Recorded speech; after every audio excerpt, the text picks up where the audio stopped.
Hi everyone, welcome to CG Innovate, a platform which we're working on so that we can connect the people of Chhattisgarh from across the world and share our accomplishments and get to know each other. So, on that note, I'm Harshad Bajpayee with my co-host Natasha Agrawal, and today we are here to have discuss the fascinating topic of education and the future it holds for Chhattisgarh from a very prominent person, which we're very happy to have on this platform, Dr. Jawahar Suri Shetty. Uh, First is I thank you, thanks a lot, sir, for being with us and agreeing to speak.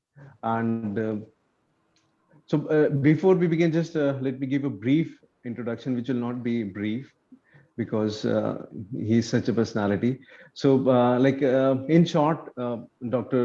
Jawahar Suri Shetty is an eminent psychologist, a futurist, satiric speaker, an advisor to the government, a best-selling author, and an innovator in social education. So he has a doctorate of psychology from Washington, and he's one of our top 24 policymakers in India, and has also been awarded the New York Times Da Vinci Innovator Award for his work in social education. And he does a lot of social work. He's been instrumental in supporting 1 lakh children, tribal children, in their careers.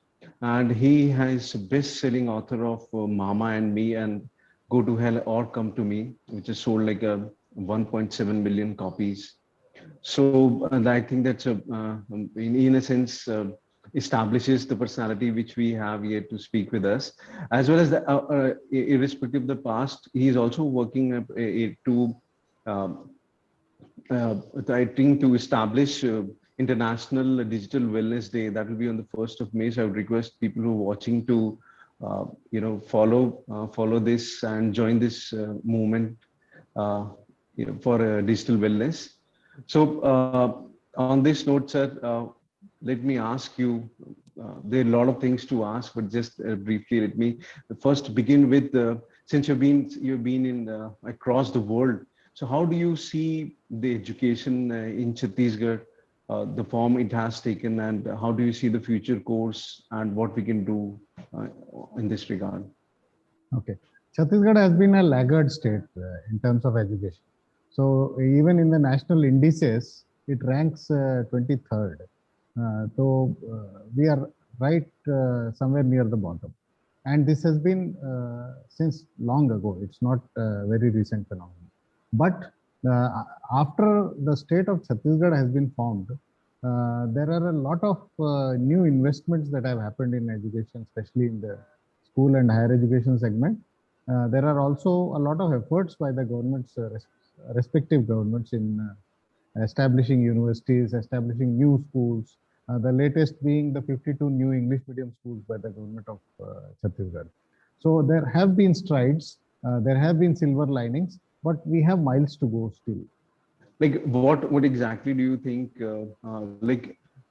post COVID education has been impacted a lot, and technology centricity, we've seen that technology is taking the central part in transformation of I think of every industry, and education is no exception. So how do you think that we as a state we can better leverage the technology to reach more, as well as how would you recommend startup space to come up with the better technology that the solutions are addressing the needs of the state, the people of the state. Okay, even in pre-COVID times, technology was super fast in coming. Maybe the smart cities uh, project of the government of India was seeing technology coming up at a very fast pace. But this COVID has brought in technology into education to the greatest extent. So there are challenges which we were facing immediately a year before March 20th to be precise, when teachers were of the mindset that without technology bhi chal jayega humko. But March 20th changed it all when there were lockdowns, children were in their homes, and we were supposed to reach out to children in their homes. The teachers were forced to learn technology, and how well they have learned the technology and reached out to children. So there has been a huge influx of technology in the schools and colleges, and almost everything has been happening online lately. But there is a flip side to this also. As I was discussing in the India Economic Forum, there is a huge digital divide that is happening. The rural and disadvantaged children do not have access to technology, whereas the urban children have. So we have been able to reach 30%, 40% of the population which has access to the technology, but we have not been able to reach out to those children who are in Mufassil areas. So the government of Chhattisgarh particularly has come up with Padhai Tu Har Dwar, which is an online platform. Again, reaching out to the government schools, but the access to internet as well as technology are some things which still remain challenged. The government of India has said that in the next 1 year, they will connect 1 lakh gram panchayats through 5G. But how fast is it going to happen is something that we need to see, but it is catching on fast. The challenge that I said was one, that children learn emotionally. And when I mean emotionally, so if a teacher is sitting in front of you or standing in front of you, and you do something good, and she pats on your back, that motivation cannot be replicated online. So that motivation the children are missing, that is one. The second is a lot of peer learning happens in middle school and high school. So we learn from our friends, which is again not happening in the online kind of thing. So in the future, if the risk still remains, maybe partly, the future remains hybrid, I think, where 3 days children will go to school and 3 days they'll learn online, which is again a good solution to do. So technology for 3 days and 3 days face to face. Yeah, sir, I think it seems to be a very wise way forward. Sir, on the same lines, how do you see the state, the growth of the state, the development that is happening in Chhattisgarh, and what is the role the education policy and education plays in this taking Chhattisgarh forward? So, with reference to the national education policy, the government of India, since the education is in the concurrent list, the government of India makes policy and helps states implement it. The state is the implementing authority in the case of education. That is the reason why you see कि policy उतना ही अच्छा होता है जितना state implement करता है. The policy might be very good on paper, but if you don't implement it properly, it is bound to fail. So NEP is one such policy where it is a very forward-looking policy. It looks at globalizing the Indian education system. It also looks at taking it away from rote and trying to make creativity and thinking as the focal point of education in the school as well as higher education. When it comes to Chhattisgarh, the system of education that we are looking at is again at least maybe 5 years behind some of the major states like Tamil Nadu, Delhi, and so on. But given one leader who can focus on education, I think that 5 years gap can be filled up in 1 year. Like I have the experience of dealing with two major leaders. One is Chandrababu Naidu, whom I was advisor to. So he was one person every day morning at 6 o'clock. He would wake us up and ask us what are the parameters of education, electricity, tax collection, land revenue, etc., etc. Every morning we used to report to him. So in education, he used to ask us number of enrollments every day, what is the attendance of students every day, what is the attendance of teachers every day, what are the syllabus coverage issues every day. So there were 8 parameters that he used to cover every day. If a leader like that takes over and monitors the whole system on a day-to-day basis, We all know that the government system is not very agile, except when the leader drives it. So if a leader drives it, it happens faster. The second example is Narendra Modi as the Chief Minister of Gujarat. So we had met on a platform, and he said that I like your ideas, please come to my office. So on February 28th, 2006, I reached him. And there we had a discussion. I said, I have a plan called Eklavya. Sixth onwards, we should have a residential school in every district where we coach the children on whatever their interest is. It is not necessarily JEE or engineering or medicine or anything. It can be sports, it can be commerce, it can be anything, music. So he said, fantastic, what do you want? I said 50,000 square feet of space. And then he said, by when do you want it? June 16th, the classes are going to start. May 28th, I want that so that do the test and enroll 500 students. And then I said one loose thing, and he didn't like it. I said that I know how the government works. So I think the project will only take off next year because February 28th, that is almost March now. And May 28th means that you just have March, April, May, 3 months. How can you have in 19 districts 50,000 square feet? So he said, you don't tell me what to do. You tell me when you want and what you want, that's all, and go. So he was very curt. I came out smiling because I was in the government system for quite some time. So when I came back on May 28th, I went inside and he said, okay, all these buildings are here. These are the photographs. And all 19 buildings of 50,000 square feet were ready. So one leader who wanted to change the scenario did everything. I came out and asked the OSD of the Chief Minister, how did he manage to do it? I have not seen this happening. He said, the file movement in a government system itself takes 3 months. What he did is he called the Secretary Finance, he called the Secretary Education, he called the Chief Secretary, he called the Secretary PWD, all the concerned people who were supposed to build that and sign the file. He had called all of them and got it signed in then 1 hour. So the file movement 3 months is gone. It's only the building construction of 3 months that took the time. So what I mean to say is there is one leader in our state who can take care of education and who can push it.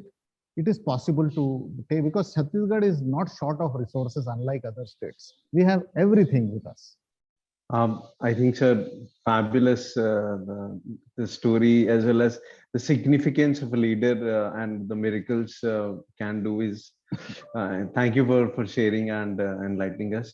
So, in the same, sir, in the same note, I would ask you that apart from the government system, we need, of course, the leaders. But apart from those leaders, when you speak of education, do you think there are other stakeholders? For example, do you think there is a space for startups to extend education to the farthest corners? Do you think the role of even the women entrepreneurs who can change the scenario, because we are there at the bottom, as you've said, of education, and there's a lot of change that is coming, and leaders can spring from a variety of corners. So any thought on this? And even Yes. it would be a message to the people who would hear you, that what are the ways in which they can contribute? Okay. So for one, I am bullish about the fact that youth have a role to play.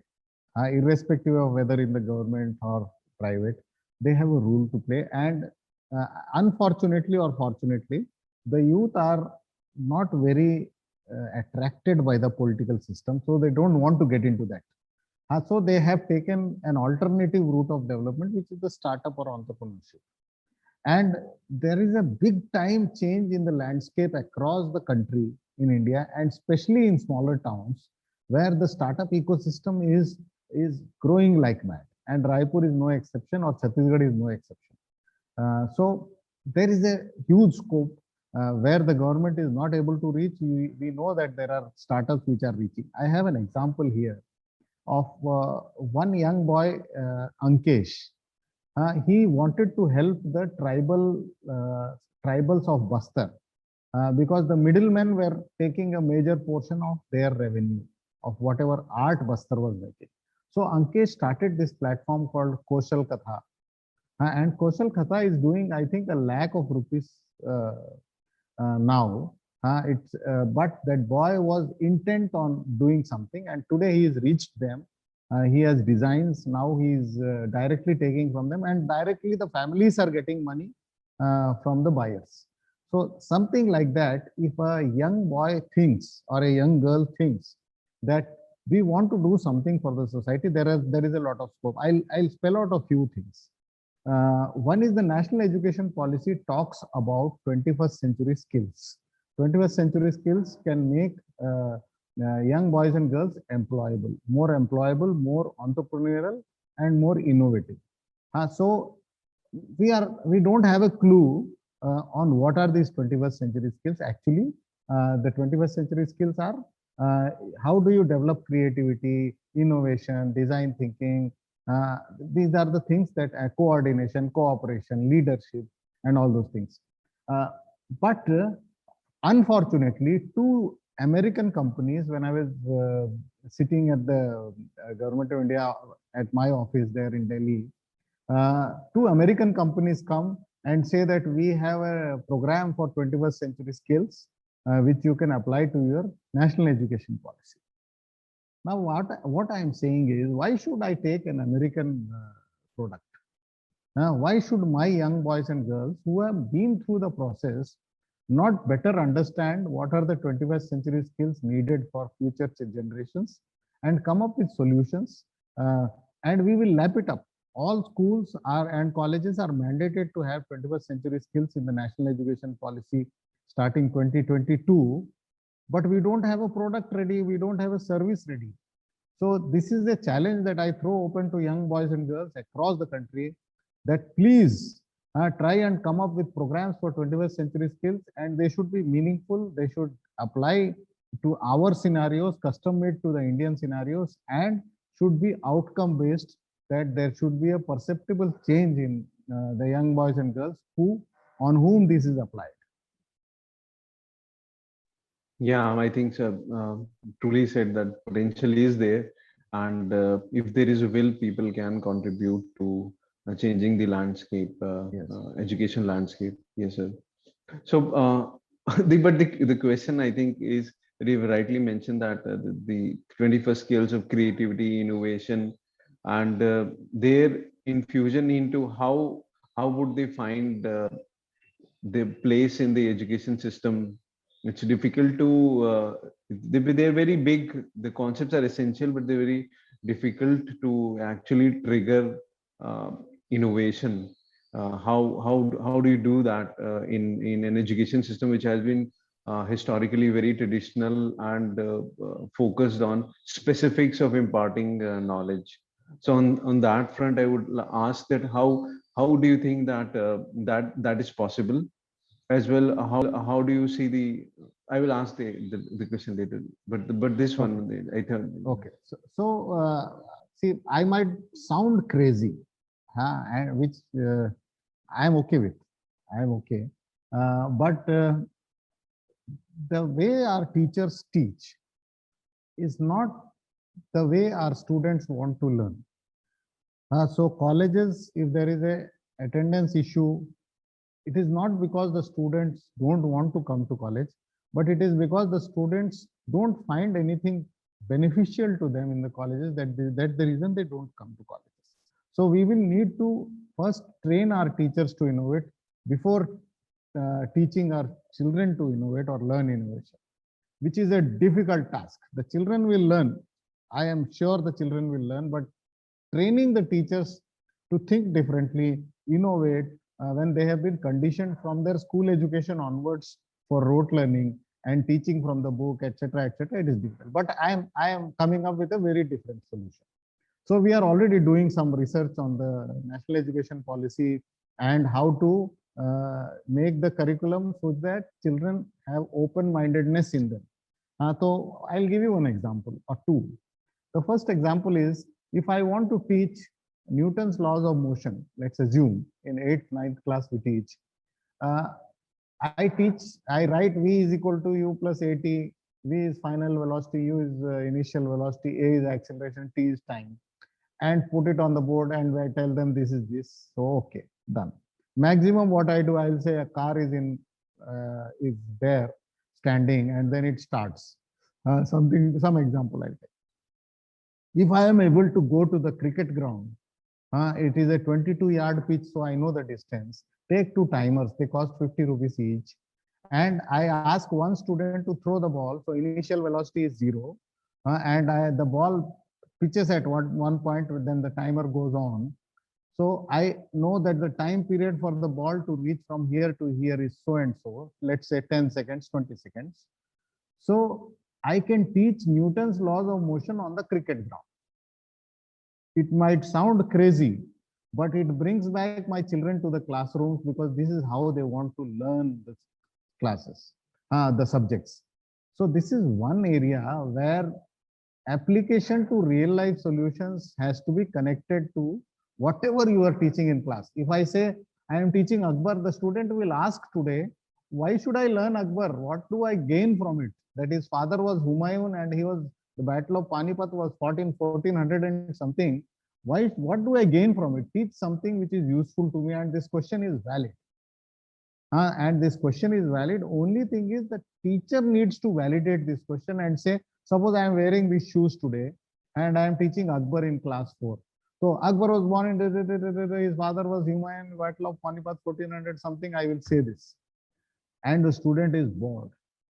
So what I do is I teach for let's say 10-15 minutes, give this basic information. Why Battle of Panipat was fought between him and Hemu. Remove my shoes.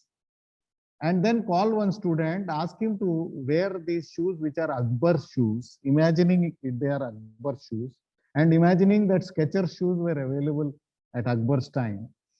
He wears the shoes, and then I ask him, suppose you are in Akbar's shoes, what would you have done to avoid the Battle of Panipat? Then the student would go back, think why the Battle of Panipat was fought, and come up with his own thoughts on applying to the society as how he could have avoided war. This is required.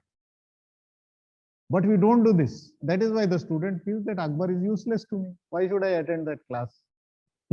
So I think the way we teach, the pedagogy on which we are currently doing research before applying NEP is something which is the most important thing, not the content that is taught. So the student's interest is totally based on the teacher and the teacher's expertise to reach out and communicate to the student. He might not have a PhD. I'm okay with that. And also add to that the apathy of the government policies. And I am being very frank. See, I have raised a question which has now come and fructified, that senior school, 9th, 10th, 11th, 12th, science teachers need to have MSc in physics, chemistry, biology, and maths to teach with a B.Ed.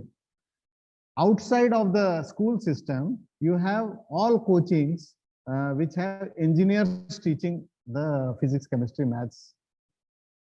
So outside, the student can go and learn from physics from an engineer, and the coaching is supposed to be doing better than the school. That's why the people go to coachings. Whereas in the school system, if we allow engineers to teach to these students, maybe the coachings will fail.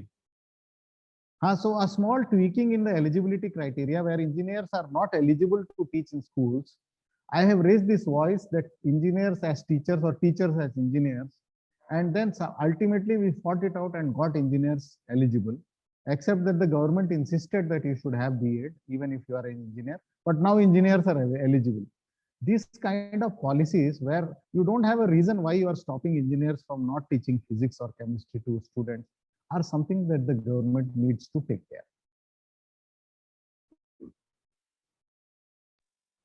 Thanks a lot, sir. I think a very, very interesting point that you've raised, that everything in the world has transformed, but except the way we teach the same curriculum. So innovation has to be taught first to the teachers. The paradigm has to be broken. New ways have to be. I think that's fabulous. And yes, I think that's a very, very challenging work as well. From policy to execution, yet and to results, that would be a very tough task to to get the results out of. So I think, sir, the points, and like after speaking with them, I feel very good that people like you are there and working on the pedagogy and the way education has to change, because like you said, the methodology, the way they teach has to be absolutely radical for people to come out as innovative, bright lads. Otherwise, it's not going to work out. So I think that is the question well addressed. And then would we forward to the policymakers and executioners to take these things forward. So my I think my final questions on the final questions. One would be, what do you think on the women entrepreneurs of Chhattisgarh? How do you see the growth? And even if they have a role to play in the what role they can better play in the economy of Chhattisgarh? So I do not want to make a distinction between women and men. An entrepreneur is an entrepreneur, and women have an equal right to be entrepreneurs. Except for the fact that as a psychologist, when I think what is it that the women do better, uh, I can see that there is a lot of empathy which women usually carry, which men usually don't. So you can see in the corporate world, HR and training, there are a lot of women already there in places, because HR is all about empathy and man management. So what I am looking at, and also the second thing that I missed out is that the teaching learning process is majorly handled by women. They can be teachers in schools, they can be teachers, they can be mothers at home. This is again because the way they handle children, men do not handle. They can handle technology, okay, I can understand that. But the empathy that is required for handling children as students is something is a domain of children of women across the world.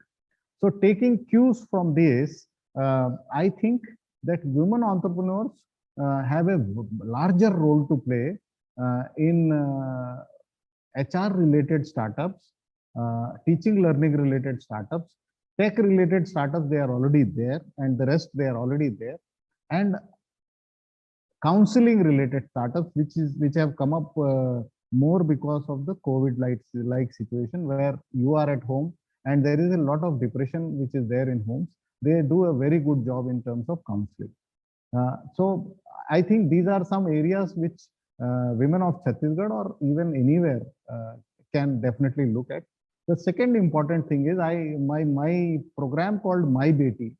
We've tried to create an ecosystem of women entrepreneurs across the country. So around our sanitary napkins reach out to around, they go to around 10 lakh people in very backward areas, not just Chhattisgarh. What we have done is, instead of earlier Johnson and Johnson used to give us the what they called as rejected pieces to us, and we used to distribute that. But we thought that we should develop an ecosystem. So when we tried to develop an ecosystem, we started getting women entrepreneurs in rural areas and training them to do how to make sanitary napkins, and with a buyback arrangement from the government at 50 paise. So we used to monetarily enable them, make them financially independent, and we tried to create an ecosystem of 1,000 women. So I think what we can do is, see, from the urban perspective, women or tech startups are something very good. But in Chhattisgarh, with Chhattisgarh in mind, we should delve deeper and look at agri-based startups, trying to make women more self-sustaining, and also try to make use of their empathy and the understanding of children in developing a alternate education system lower down the order, where children are not able to go to schools. So some thoughts from me, that's it. Excellent point, sir. I think the centering of the whole notion on empathy and how women can have an innate quality and capability to connect with people, so they can excel in areas like counseling, education, as well as on social issues that you've Yes. discussed. I think those things are excellent, as well as in the unique context of Chhattisgarh. Yes, agri based and other cooperatives would definitely be one of the things women entrepreneurs should think upon. Thank you, sir, for such that. And my final question would be on the would the unique qualities or resources that are present in Chhattisgarh, and that can trigger growth, as we move on to this present decade. Or do you think that that's unique about Chhattisgarh and that has to be exploited and is yet to be explored fully by us? Yes, very important this question. And again, I might sound crazy, but that is fine again.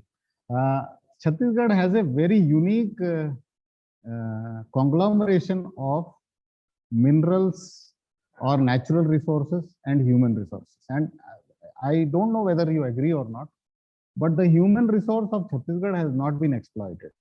See, if I want to set up an industry in Chhattisgarh, or maybe I want to set up an industry in Maharashtra or Mumbai, which is a favored destination, I would prefer Chhattisgarh.